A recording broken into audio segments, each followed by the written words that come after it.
Sa kaugnay pa ring balita, nagtakda ng suggested retail price ang Department of Trade and Industry o DTI sa mga bottled water para maiwasan ang overpricing nito ngayong undas. Samantala, unti-unti namang dumadagsa ang ating mga kababayang uuwi sa kani-kanilang mga probinsya sa mga bus terminal. Ang detalye ng mga balita, alamin natin mula sa aming kasamang si Jervis Manahan, live via Punta.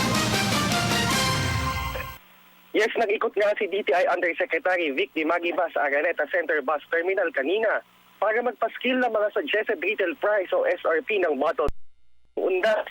Layo nitong pigilan ng overpricing ng tubig na talaga namang mabili sa araw ng mga patay.